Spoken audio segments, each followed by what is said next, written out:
예, 마태복음 1장 22절에서 23절까지 이 본문은 우리가 이렇게 잘 알고 있는 본문이긴 하지만 쉬운 본문은 아닙니다.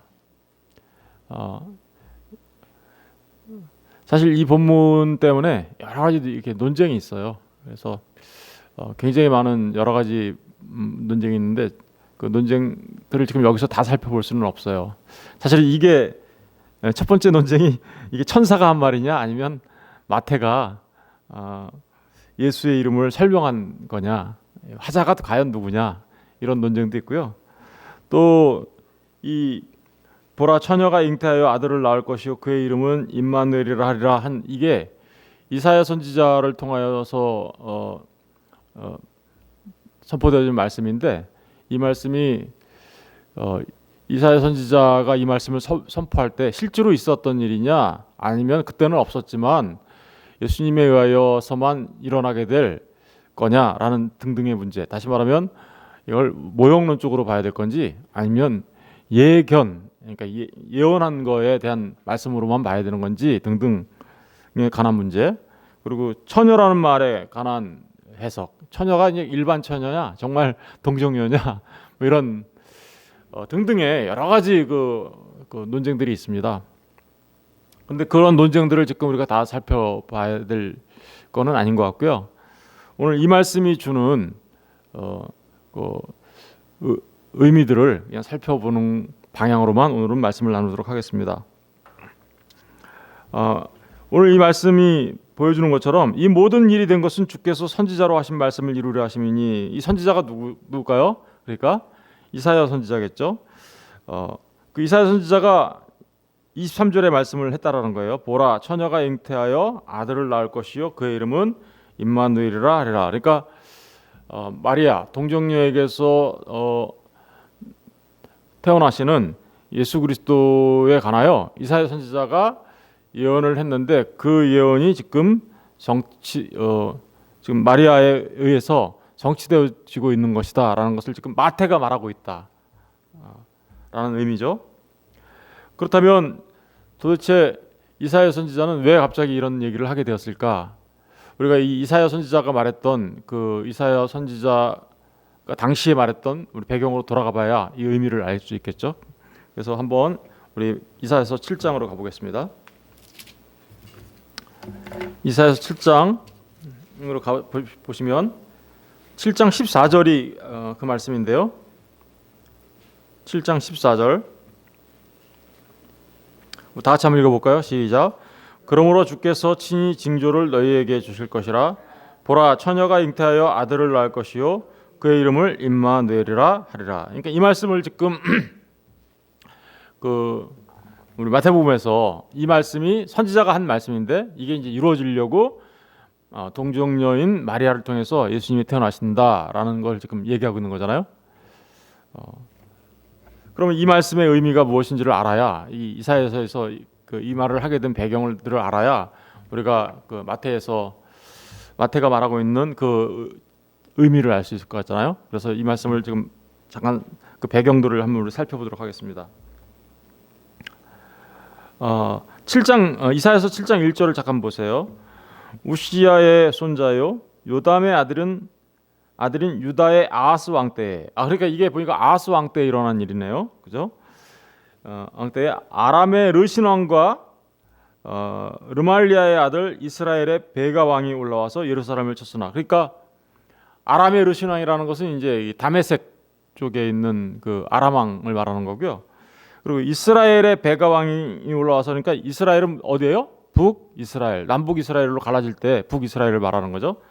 거기가 연합군을 만들었어요. 다메섹하고, 그러니까 아람 왕하고 북이스라엘이 연합군이 되어가지고 유다를 치러 오는 거예요. 유다를.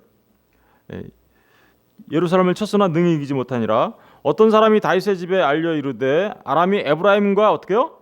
동맹하였다. 아람은 이제 그 다메섹이고 에브라임은 어딜까요? 북이스라엘이죠. 동맹하였다 하였으므로 왕의 마음과 그의 백성의 마음이 숲이 바람에 흔들림 같이 흔들렸더라. 그러니까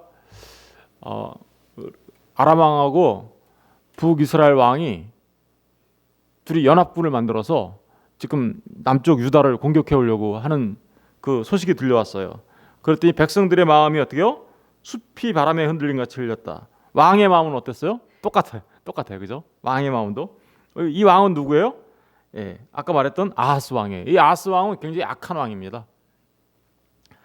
그런데 3절 보니까 그때 여호와께서 이사야에게 이르시되 너와 내 아들 스알야습을 윗못 수도 끝 세탁자의 밭 큰 길에 나가서 아하스를 만나 그에게 이르기를 너는 삼가며 조용하라. 르신과 아람과 르마야 아들이 심히 노할지라도 이들은 연기나는 부지깽이 구루터기에 불과하니 두려워하지 말며 낙심하지 말라. 그러니까 뭐라 그래요? 하나님이 이사야 선지자를 통해서 두려워하지 말아라. 그들의 그 연합군은 뭐 같대요? 연기나는 두 부지깽이에 불과하니까 두려워하지 마. 이렇게 얘기하고 있죠. 그러면서 5절 보니까 아람과 에브라임과 르말리아의 아들이 악한 꾀로 너를 대적하여 이르기를 우리가 올라가 유다를 쳐서 그것을 쓰러뜨리고 우리를 위하여 그것을 무너뜨리고 다브엘의 아들을 그 중에 세워 왕으로 삼자 하였으나 주 여호와의 말씀이 그 일은 서지 못하며, 그러니까 그들이 이제 모략을 해서 연합군을 만들어서 유다를 무너뜨리고 새로운 왕을 만들자 이렇게 했지만 하나님이 뭐라고 얘기하시면 그 일은 이루어지지 못한다. 8절 보세요. 대저 아람의 머리는 다메섹이요 다메섹의 머리는 르심이며 65년 내에 에브라임이 패망하여 다시는 나라를 이루지 못할 것이며 65년 이내에, 그러니까 그 북이스라엘이 멸망할 거다라는 걸 지금 얘기하고 있죠. 예, 에브라임의 머리는 사마리아요 사마리아의 머리는 르말리아의 아들이니라. 만일 너희가 굳게 믿지 아니하면 너희는 굳게 서지 못하리라 하시니라. 여호와께서 또 아하스에게 말씀하여 이르시되 너는 내 하나님 여호와께 한 징조를 구하되 깊은 데서든지 높은 데서든지 구하라 하시니. 그러니까 이렇게 얘기하셨어요. 다메섹하고 북이스라엘이 너희를 치려고 모략을 하고 너희를 공격해 올 거지만 그 일은 이루어지지 못할 거야. 그들은 오히려 곧 망하게 될 거야. 이런 얘기를 했는데 아하스 왕이 그걸 믿어요, 못 믿어요? 못 믿어요. 왜냐하면 너무나 그 연합군이 지금 두려우니까. 그래서 여호와께서 아하스에게 말을 합니다. 야, 네가 이길 거라니까. 이길 건데 내가 징조를 줄게 이렇게 얘기해요. 그런데 아하스가 징조를 구해야 안 구해요? 징조를 준다. 11절 보니까 너는 내 하나님 여호와께 한 징조를 구하되 깊은 데서든지 높은 데서든지 구하라 하시니 아하스가 이르되 나는 구하지 아니하겠다. 나는 여호와를 시험하지 아니하겠다. 얼뜻 보면 이거 되게 기특한 말 같죠. 예? 하나님을 시험하지 않겠다고 하니까 하나님을 시험하지 말라고 한 그 말씀이 있잖아요. 너는 그 무리바에서 물 사건 날 때 이렇게 칠 때 하나님을 시험했던 이스라엘, 그러니까 하나님 시험하지 말라고 얘기했던 그런 것처럼 하나님 시험하지 않을 거야. 그러니까 나 징조 안 구할 거야. 이렇게 얘기한 것 보니까 얼뜻 보면 되게 바른 자세네 라는 생각처럼 보여요. 그런데 사실은 그게 아니에요. 사실은 하나님을 신뢰하지 못한 마음이 여기 안에 있는 거고요. 더 나아가서는 그 징조를 구하지 않겠다, 하나님께서 주신 징조를 구하지 않겠다라는 것은 하나님을 못 믿겠다 이런 의미예요. 사실은 결국은 아하스는 어떻게 생각하고 있는 거예요? 질 게 뻔한데 무슨 징조예요? 이런 생각을 하고 있는 거예요. 질 게 뻔한데 아람과 이스라엘이 연합군으로 우리를 쳐들어오는데 우리가 질 게 뻔한데 무슨 징조 같은 거가 왜 필요해요? 질 게 너무나 당연한데 라는 의미의 말이 바로 거기 안에 담겨져 있는 겁니다. 그랬더니 13절에 이사야 선지자가 이렇게 얘기합니다. 이사야가 이르되 다윗의 집이여 원하건대 들을지어다. 너희가 사람을 괴롭히고서 그것을 작은 일로 여겨 또 나의 하나님을 괴롭히려 하느냐? 그죠? 이 징조를 안 구하는 것 자체가 뭐예요? 하나님을 믿지 못하는 거니까 지금 이사야 선지자가 그렇게 얘기하면서 14절에 그러면서 하신 말이 뭐예요?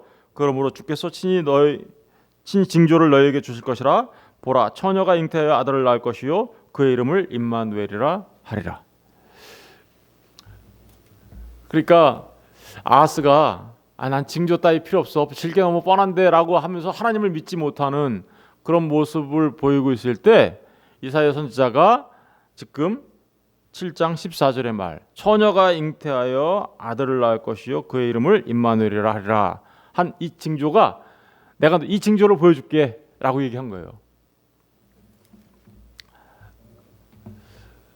사실은 이 징조를 보여준 거는 아하스 왕이 하나님을 전혀 의지 않았기 때문에 보여준 징조죠. 그러니까 하나님을 전혀 의지하지 않아요. 질 게 뻔한데. 우리 열왕기하 16장 잠깐 볼까요? 열왕기하 16장. 열왕기하 16장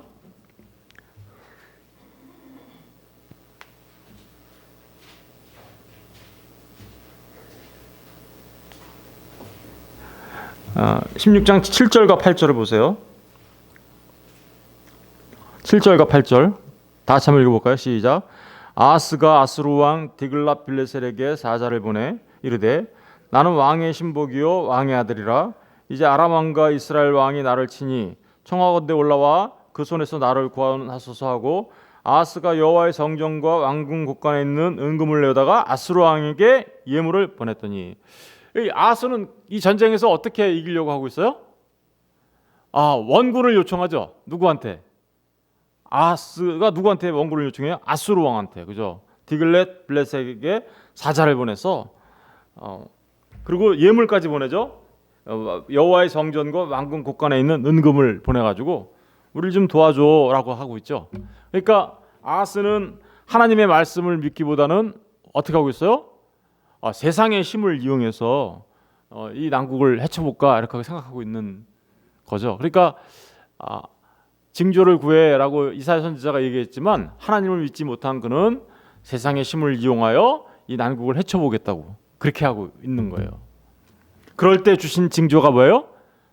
오늘 이제 말씀이죠. 주께서 친히 징조를 너에게 줄 것이라. 보라, 처녀가 잉태하여 아들을 낳을 것이요 그의 이름을 임마누엘이라 하리라. 이제 이 말씀을 가지고 이제 논쟁이 많은 거예요. 왜 그럴까요? 이게 언제 성취되는 거예요? 이때가 BC 아무리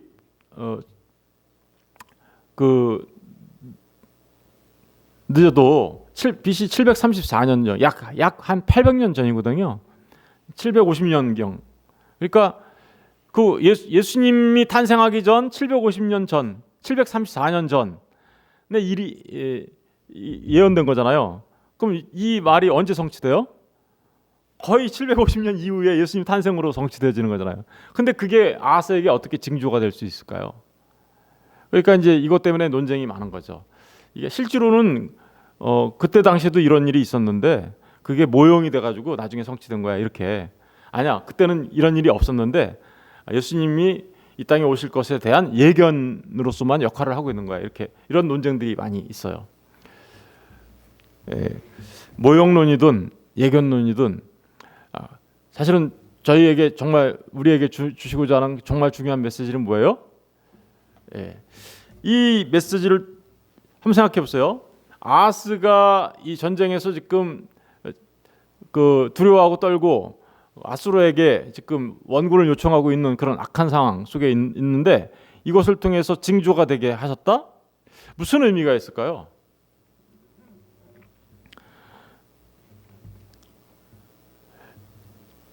여러분 정말 이게 징조가 되려면 사실은 아하스 당시에 이런 일이 일어나야 되잖아요. 그렇죠?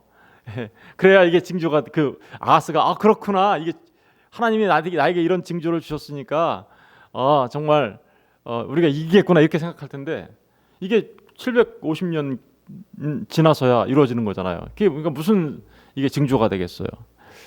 그러니까 사람들은 그것 때문에 많이 논쟁을 하는 거예요. 근데 사실은 이 안에는 이런 의미가 숨겨져 있는 거죠. 여러분, 이 아하스가 누구예요? 유다 지파죠. 유다 지파를 통하여 누가 온다라고 예언되어 있어요? 창세기에? 그 메시아가 온다고 예언되어 있어요. 그러면 이 유다 지파가 끊어져 버리면 어떻게 되는 거예요? 예수님이 오실 게 이루어지지 않죠. 사실은 그러니까 임마누엘, 하나님이 우리와 함께 하시는 그 처녀가 낳을 아이가 올 건데 그 아이가 오기 위해서는 너희가 이 전쟁에서 지면 안 돼요. 그들은 계속해서 보존될 거라는 것이 그 안에 숨겨져 있는 거죠. 그리고 그들이 이 전쟁에서 이겨야만 오실 그분이 오신다라는 걸 지금 얘기하고 있는 거죠. 그러니까 불가능한 전쟁에서 이 전쟁에서 승리가 불가능한 이 전쟁에서 너희가 승리하는 그 승리가 그분이 오시기 위해서라도 어떻게요? 이기게 될 거야 라는 의미가 여기 들어가 있는 거죠. 이기게 될 거다.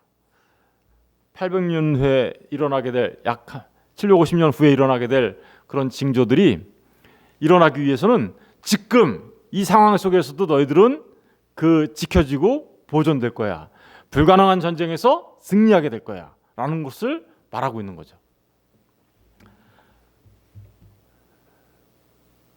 그러니까 이 얘기는 사실은 무슨 얘기를 하려고 그러는 거냐면 십자가를 말하려고 하는 거죠. 십자가를 말할 그 우리 예수님의 이름의 뜻이 뭐라고 그랬어요? 예수님의 이름의 뜻은 이런 뜻이었죠. 하나님의 백성들을 그들의 죄로부터 구원하실 자, 그죠? 죄로부터, 그러니까 죄로부터 우리를 구원해내는 것은 어떤 거예요? 불가능한 전쟁이에요, 사실은. 죄로부터 우리를 구원해내는 것은 있을 수 없는 일이에요. 패할 수밖에 없는. 왜요? 죄는 반드시 사망을 갖고 오니까. 그런데 그 전쟁에서, 그 죄와의 싸움에서의 전쟁에서 승리하게 하실 분이 올 거야. 그분이 누구냐면 바로 임마누엘로 오시는 예수야. 그러니까 아하스가 불가능한 전쟁에서 승리할 것을 그 징조로서, 그 징조의 말씀으로서 이야기한 것처럼 그 불가능한 전쟁에서 승리하게 돼요, 사실은. 그래서 승리하게 되는 것처럼 너희도 우리 죄 가운데서 그 불가능한 전쟁에서 승리하게 될 거야라는 말을 지금 마태가 하고 있는 겁니다. 그러니까 뭐 모형론이다, 예견론이다 이런 거 가지고 막 따지려면 지금 제가 논문을 써야 되기 때문에 그거 가지고 우리가 생각할 은혜 받기보다는 정말 저와 여러분을 구원해내는 것은 사실은 그 르신 아람과 북이스라엘이 연합군되어 남유다를 쳐들어오는 것 같은, 그래서 그 전쟁에서 도무지 이길 수 없을 것 같은 불가능 속에서 승리케 하시는 그 승리가 바로 오늘 이 말씀을 통해서 이루어진 거다. 그것은 곧 어떤 거예요? 예수 그리스도를 통하여 십자가에서의 승리, 이것을 말하고 있는 거죠. 처녀가 잉태하여, 그러니까 처녀라는 게 어떤 사람들은 이 단어가 그냥 일반 처녀, 젊은 처녀라는 의미다라는 생각을 하고 있기 때문에 이렇게 얘기하면 동정녀가 아닐 수도 있어, 이렇게. 그러나 여러분 한번 생각해 보세요. 징조가 되려면 어떻게 해야 돼요? 징조가 늘 일어나던 일이 또 일어나면 그게 징조가 되나요? 안 되죠. 늘 일어나던 일이 또 일어나. 예를 들면 이런 거죠. 징조가 되려면 우리 이 땅이 이슬에 다 젖었는데 여기만 마르게 해주세요. 이런 게 징조죠. 아니 반대로 땅이 다 말랐는데 여기만 젖게 해주세요. 뭐 이렇게 알죠? 그렇죠. 기도원. 그런 식의 어떤 특별한 거가 징조가 되는 거잖아요. 그렇다면 이게 그냥 일반 젊은 처자다라고 말할 수는 없는 거죠. 진짜 징조가 되려면 어떻게 돼요? 그렇죠. 동정녀인 분한테 태어나야 한다라는 사실을 우리가 그 뜻을 우리가 알 수 있는 거예요. 사실은 이 처녀란 말이 알마라는 건데요. 히브리 말로 그렇게 해서 이게 정말 동정녀에서 나는 거야? 이런 의미를 부정하는 사람들이 있어요. 그런데 동정녀에게서 태어났다라는 의미가 무슨 의미라고 그랬어요? 주님이 어떤 사람이 되셨다라는 의미인데 어떤 의미예요? 죄 없으신, 그래서 성령으로 잉태했다라는 그 말과 함께 죄 없으신 사람으로 오셨다. 그래서 죄 없으신 그분이 오셔서 불가능한 전쟁, 다시 말하면 그 죄에서 우리를 구원해내시는 그 불가능한 전쟁에서 죄 없으신 분이 오셔서 그 죄의 삭스를 다 받으심으로, 그죠? 그래서 우리로 하여금 승리하게 하실 수 있는 거야라는 의미가 처녀라는 말 안에 들어가 있는 거죠. 동정녀라는 말 안에. 그러니까 우리는 이 말을 정말 징조로 볼 수밖에 없는 거고요. 그러다 보니까 어때요? 정말 이 처녀라는 말은 동정녀를 의미하는 거다라고 우리는 보아야 하는 것입니다. 결론을 내자면 이런 거죠. 이 아하스에게 보여줬던 이 징조, 그 징조는 예수 그리스도를 통해서 성취되어졌는데 저와 여러분의 구원은 사실은 불가능한 거였어요. 사단의 세력에, 그죠? 사단의 공격에 의하여 죄 가운데 빠졌던 우리는 그 전쟁에서 질 수밖에 없는 자들이었어요. 그러니까 두렵고 떨고 늘 두려움에 사로잡혀서 간이 아까 그 왕들처럼 백성들처럼 숲이 바람에 흔들림 같이 흔들리는 그런 상태로 우리가 살아갈 수밖에 없는 존재들이었어요. 그런데 그 동정녀에게서 나신 예수 그리스도의 십자가의 승리로 우리가 승리케 됨을 우리가 이 임마누엘이라는 그 말 속에서 발견할 수가 있는 것이죠. 여러분, 임마누엘이라는 말이 무슨 의미라고 그랬어요? 하나님이 우리와 함께 하신다. 하나님이 우리와 함께 하신다라는 말은 두 가지 의미가 동시에 있는 거예요. 그게 이사야 선지자의 두 아들의 모습에서 나오는데 하나는 스알 야숲이고요. 또 하나는 마알살렐 하스바사라는. 그 이사야서 7장에 이제 아까 그 아하스 왕한테 아들 하나 데리고 가죠. 그 아들 하나가 누구예요? 이사야가 데리고 간 아들이 스알 야숲이에요. 그리고 또 나중에 아들을 하나 또 낳아요. 이사야가. 그게 마알살렐 하스바스예요. 아들을 여자에게서 낳거든요. 그 8장 가서 보세요. 8장. 이사야서 8장 1절. 여호와께서 내게 이르시되 너는 큰 서판을 가지고 그 위에 통용 문자로 마알살렐 하스바스라 쓰라. 내가 진실한 증인 제사장 우리야와 여베레기야의 아들 스가랴를 불러 증언하게 하리라 하시더니 내가 내 아내를 가까이 하며 그가 임신하여 누구를 낳았어요? 아들을 낳은지라. 여호와께서 내게 이르시되 그의 이름을 마알살렐 하스바스라 하라. 이는 이 아이가 내 아빠 내 엄마라 부를 줄 알기 전에 다메섹의 제물과 사마리아의 노략물이 아수르 왕 앞에서 옮겨질 것이다. 그러니까 무슨 얘기하는 거예요? 이사야가 아들을 하나 더 낳았죠. 그런데 다메섹의 제물과 사마리아의 노략물이 아수르 왕 앞에서 옮겨질 것이다라는 거, 그들은 망할 거다라는 거, 심판이 올 거다라는 거예요, 그죠? 심판이 올 거다. 그러니까 마알살렐 하스바스는 심판을 말하는 거고요. 스알야숲 7장 3절을 보세요. 그때 여호와께서 이사야서 7장 3절 여호와께서 이사야에게 이르시되 너와 네 아들 스알야숲을 윗못수도 끝 세탁자의 밭 큰 길에 나가서 아하스를 만나. 아하스를 만나는데 누구를 데리고 갔어요? 스알야숲을 데리고 갔죠. 그러니까 이 두 아들이 임마누엘이라는 말을 상징하는 거예요. 어떻게 상징할까요? 두 아들이죠. 하나는 스알야숲이고 또 하나는 마알살렐 하스바스예요. 그럼 임마누엘이 하나님이 우리와 함께 하시면 어떤 일이 벌어진다라는 거예요? 스알야숲은요, 남은 자가 돌아오리라는 뜻이에요. 그러니까 수많은 이 사람들 가운데서 그 남은 자가 돌아온다는 얘기는 뭐냐면 바벨론의 포로로 끌려갔다가 거기에서 남은 자가 돌아와 그들이 하나님의 백성이 된다는 뜻이거든요. 그러니까 수많은 사람들 가운데 남은 자만 구원받는다라는 거예요. 임마누엘은 그러니까 남은 자가 구원받는다라는 의미가 거기에. 하나님이 우리와 함께 하시면 남은 자가 구원받아요. 그런데 반면에 또 어떤 일이 벌어지나요? 마알살렐 하스바스가 일어나요. 다른 사람들한테는 어떤 일이 벌어지는 건가요? 심판이 일어나는 거예요. 그러니까 임마누엘이라는 말은 세상에 대해서는 어떤 거예요? 심판이고, 남은 자, 다시 말하면 하나님께서 택하신 하나님의 백성들에게는 구원이 되는 거예요. 임마누엘이, 그렇죠? 임마누엘. 그런 얘기들을 지금 이사야 선지자를 통해서 하고 있는 겁니다. 여러분, 이름을 예수로 하라.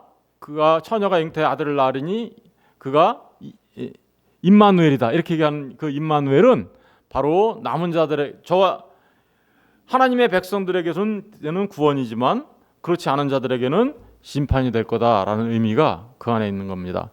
그러니까 사실 주님이 이 땅에 태어나신 그게 어떤 사람들한테는 기쁘고 정말 메리가 되지만 어떤 사람들한테는 정말 그 자체가 심판인 거죠. 그러니까 우리가 그런 부분들을 잘 분별할 수 있어야 합니다. 저는 저와 여러분이 정말 그 이름은 임마누엘이라, 우리와 함께 하시는 하나님, 그죠? 그분이 바로 우리를 구원하시는 하나님이신 줄 믿습니다. 저는 저와 여러분이 그 임마누엘의 하나님으로 인하여 정말 메리, 그죠?